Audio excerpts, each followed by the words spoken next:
Assalamualaikum warahmatullahi wabarakatuh. Nama saya Nadia Tutusna dengan NIM 2448201053. Di sini saya akan menjelaskan materi tentang aldehid, keton, karbohidrat, asam karboksilat, dan lipid. Masuki materi yang pertama, yaitu ada aldehid. Aldehid atau alkana adalah golongan senyawa organik yang memiliki gugus fungsional karbonil yang terikat pada dua atom hidrogen di kedua sisi atau rantai karbon di satu sisi dan atom hidrogen di sisi yang lain. Kita masuki ke sifatnya. Sifatnya ini termasuk ke dalam golongan senyawa semipolar. Kemudian terdapat pembentukan ikatan hidrogen dan ikatan dipol-dipol. Yang ketiga ada rantai pendek, umumnya larut dalam air. Berikut ini adalah rumus umumnya, yaitu RCHO. Namanya, pilih rantai karbon lurus terpanjang yang mengandung gugus dan gantikan dengan akhiran L. Jadi, rantai karbon lurus ini digantikan dengan akhiran L, akhiran Al. Jikalau di akhirannya L atau OL dan selain daripada Al, maka itu bukan rantai karbon lurusnya. Kemudian gugus CHO ditandai dengan posisi 1 dan lebih diprioritaskan dibandingkan dengan gugus lain seperti OH dan C rangkap 2C. Aldehida aromatik biasanya dianggap sebagai turunan benzaldehida sebagai senyawa aldehida aromatik yang paling sederhana. Ini adalah gugus-gugus yang terdapat di tata namanya, ada formaldehid, metanal, asetaldehida, etanal, dan lain sebagainya. Klasifikasi aldehid. Yang pertama ada alifatik. Sebagai senyawa alifatik adalah senyawa organik yang tidak memiliki sifat aromatis, artinya tidak memiliki cincin yang stabil dengan ikatan rangkap yang berselang-seling seperti pada senyawa aromatik.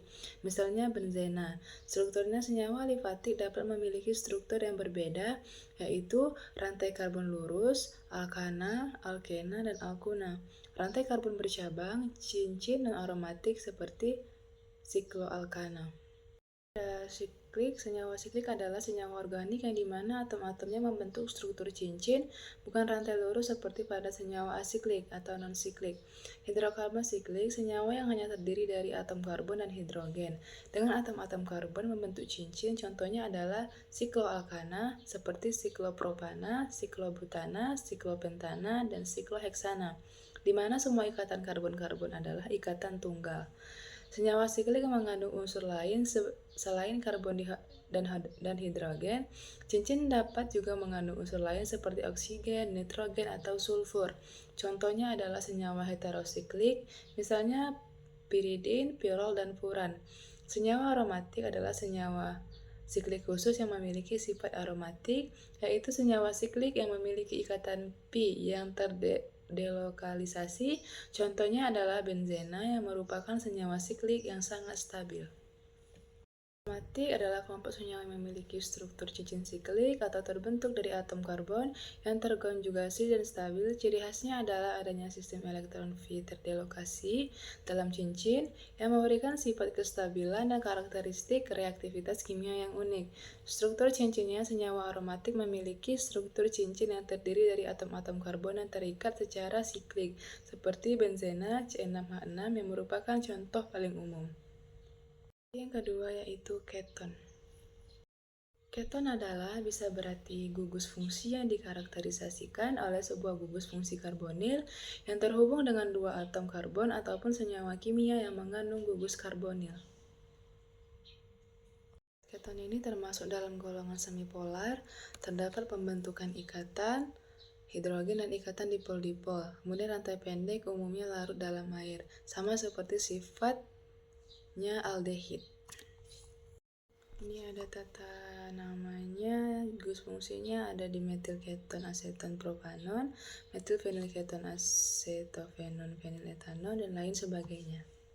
Aplikasinya, alifatik menunjuk pada senyawa organik yang tidak memiliki cincin aromatik seperti benzena. Rantai karbon yang pada senyawa alifatik dapat berupa rantai lurus atau straight chain, rantai bercabang branched chain, atau rantai cyclic chain yang bukan aromatik. Keton adalah keton di mana gugus karbonil C rangkap 2O merupakan bagian dari struktur cincin. Contohnya adalah sikloheksanon di mana gugus karbonil adalah dalam cincin sikloheksana. Penamaan Penamaan keton siklik melibatkan awalan siklo, diikuti nama alkana yang sesuai dengan jumlah atom karbon dalam cincin. Lalu akhiran on, strukturnya gugus karbonil menjadi bagian dari struktur cincin. Penamaan diawali dengan siklo, diikuti nama alkana cincin dan akhiran on. Contohnya sikloheksanon C6H10O. Keton aromatik adalah senyawa organik yang memiliki gugus karbonil C-2O yang terikat pada satu atau lebih gugus aromatik. Cincin benzena atau turunannya, mereka sangat penting dalam industri farmasi, pembuatan parfum, dan sebagai prekursor untuk berbagai senyawa lain. Strukturnya, keton aromatik memiliki struktur dengan gugus karbonil yang terikat pada satu atau lebih cincin benzena atau aromatik. Contohnya adalah asetofenon C6H5COCH3 dan benzofenon C6H5,2CO. Sifatnya larutan, keton aromatik biasanya larut dalam pelarut organik tetapi tidak larut dalam air. Titik didih keton aromatik lebih rendah dibandingkan alkohol yang sesuai. Reaktivitasnya, gugus karbonil dalam keton aromatik dapat bereaksi dalam reaksi adisi nukleofilik. Sifat aromatik, keton aromatik dapat memiliki aromat yang khas tergantung pada gugus yang terikat pada cincin aromatik. Penggunaannya pelarut dan bahan baku industri, aseton, metiletekiton, industri farmasi, nabumeton, dan metadon. Berikut adalah gambar aseton metileteketon, nabumeton metanon, dan ini adalah sintesis keton dari alkohol. Masuki materi yang ketiga yaitu karbohidrat.